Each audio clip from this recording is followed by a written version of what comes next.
So Venerable Chadran and I returned from spending 2 weeks in India, where we were receiving teachings from His Holiness the Dalai Lama. And what's really on my mind, actually, that I'd like to share today was the time we spent with a nun named Venerable Dawa Chisholm. She and her brother kindly hosted us for the 2 weeks that we were living in India. And the community will remember her. She actually came to visit us at the Abbey, I think, 3 years ago. And I was just reflecting on how I've actually known her for 4 years now, thanks to Venerable introducing us. When I was still a lay person, and I first went to India, and I was in Mangod, where her nunnery is located. It's called Jangchup Cheling Nunnery. And I was just reflecting on all the things I've learned from interacting with her, and I thought I'd share that with you today. So the first time I met her, I was a lay person. Venerable told me, please go and help the Jangchup Cheling Nunnery to organize their library. So Venerable Chisholm was the secretary at that time. So, I met her, and there I was. I had been an English teacher. I knew how to organize libraries. I was going to do this in 1 hour. So I connect with Venerable Chisholm, who immediately tells me that they do not need any help with their library. Could I please sit down and have some tea and just hang out? I was like, no, Venerable Chadran sent me here with clear instructions. We have to get this done. And she basically told me that she had other ideas about how to organize the library. My plan was not a good one, and please could I leave the library alone? And of course I argued with her, and because I had to get something done, right? So there was this whole back and forth, and there's no way you can win an argument with Venerable Chisholm. Even Venerable is shaking her head. Yeah, it's impossible. So it was 1 hour of me arguing with her and having tea, and that's what I accomplished. So it was a really good lesson that first time. It really helped me to see my pride and arrogance, for sure, thinking, here I am, English educated person, here to help you, poor Tibetan nuns, and to see, wow, to actually be of some effect, you need to have a relationship with people. They have to trust you. They have their own ideas about how they want things done, and you've got to go along with that. It's not going to happen in 1 hour. So that gave me a lot to think about already in that first interaction. And then the next year, she came to the Abbey, which was a real surprise. And I was just so impressed by how adaptable both she and the other Tibetan nun were. Totally fish out of water, right? In this environment where they don't understand the language, but they never asked for anything special. They just fit into our schedule. And she came to the forest with us every day to work in the forest. And she was studying for her Geshe-ma degree by then.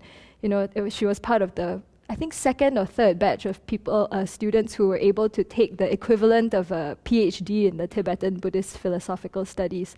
And she would joke all the time that she was getting a forest Geshe-ma degree here at the Abbey. She was just having such a great time. And on the very last day, again with she had told me every day she wanted to go out and make prayers at Sukhavati and hang prayer flags. And I was like, it's raining. I'm so tired. I don't like to walk. I really don't want to do this.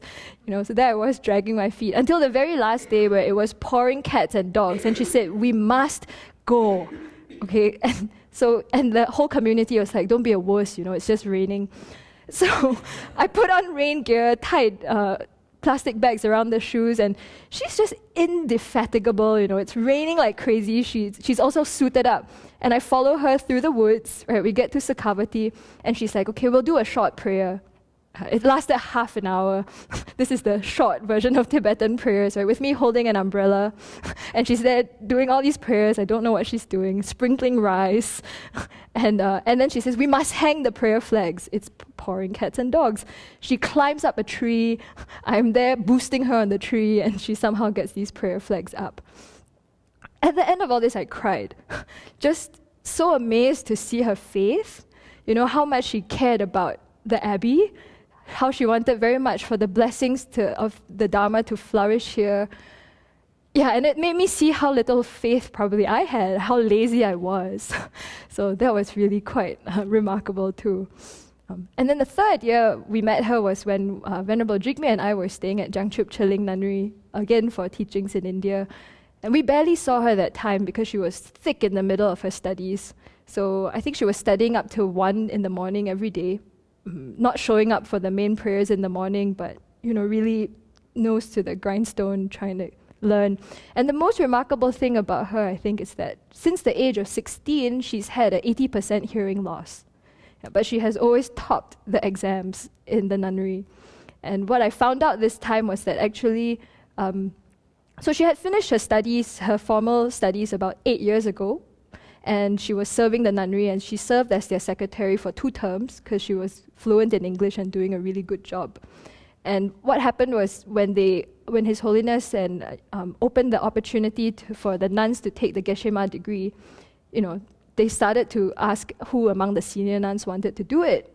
And she said, no, I don't want to do it because I can't hear well.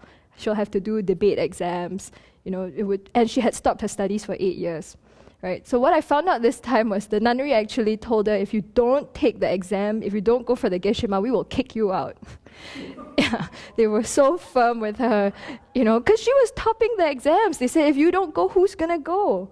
Right? So, and she was really cute. She said, I imagined myself old with a blanket and a bowl trying to find a place to live.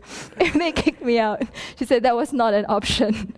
So she said, okay, I'll take the exam. But she did tell the nunnery she would need extra help. So she got one-to-one tutoring, because it's very hard for her to hear in a classroom situation. She's always lip reading. Yeah, so she did the first year of exams. She came in 3rd place amongst all the nuns who were all taking this exam. But then I think from taking the exam, she realized that she really needed support with hearing because she really struggled, I think, at some point with the debates. So again, through Venerable's kindness and encouraging, I think Venerable had the idea of helping her to get a cochlear implant, and then I helped to investigate that. And anyway, long story short, there were very kind donors who helped to fund her hearing aids. Yeah, and that turned out to be the better option than getting surgery. So this time in India, she was now trying to use hearing aids. She'll need therapy for another 1 to 2 years before she gets about 50 to 60% of her hearing back. And it's been a huge challenge. She spent 1 month in Bangalore just getting the therapy. And now she just practices on her own with the other nuns, just practicing listening and distinguishing sounds. During the teachings one day, she asked me, could I help her with the hearing aid therapy? And I thought, I don't know therapy. What am I going to do? How can I help her? And basically forgot about it. And then I mentioned it to Venerable, who said, you should really try and help, give her some encouragement. And overcoming my laziness and reluctance, I said, okay, yes, let's try and help. And to my surprise, all she wanted to do was talk. She just wanted to practice listening and talking. And I realized that she was probably hearing her own voice for the first time, and she was able to talk much more clearly. And what was remarkable then was that I actually got to talk to her, because it's just maybe not part of Tibetan culture to sit and talk to people, or Chinese culture too. You just work and sort of talk alongside that. So we actually had some good conversations where I learned about the background of how she came to become, to start taking the Geshe-ma degree, all the obstacles they had been through. First of all, finding someone to tutor her one-to-one. And also now there's science in the curriculum for the nuns.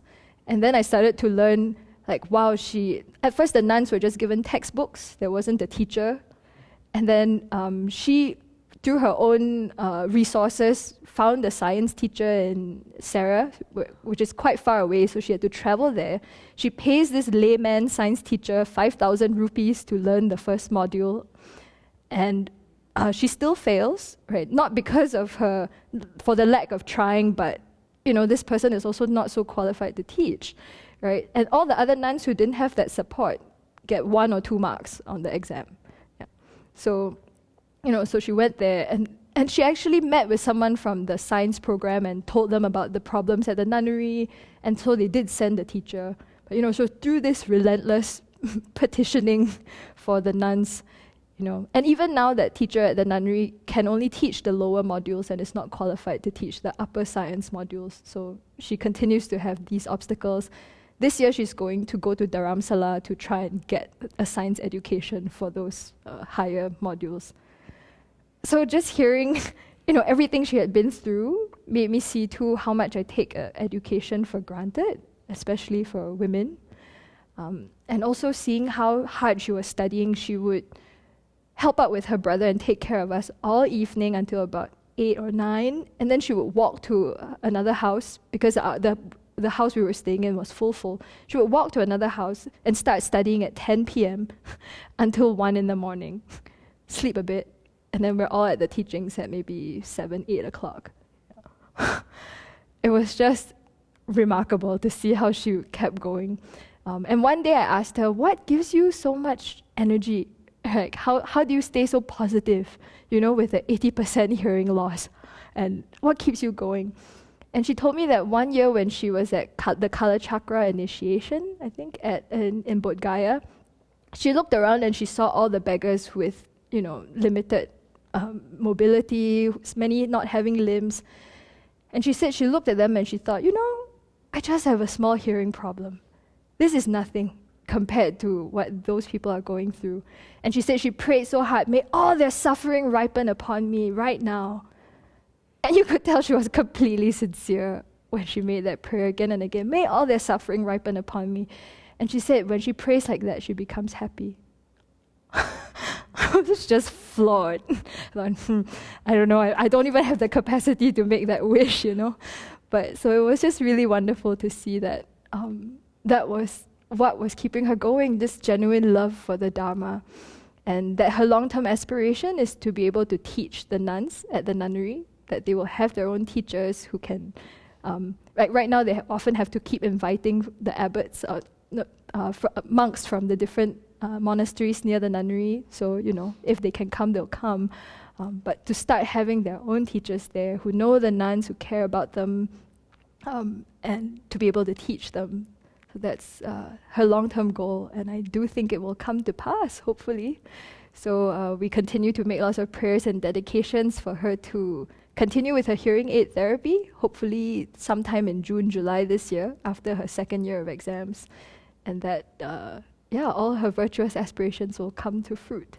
And I'm very grateful that I've met her through Venerable Children and that she has been a huge inspiration in my life and practice.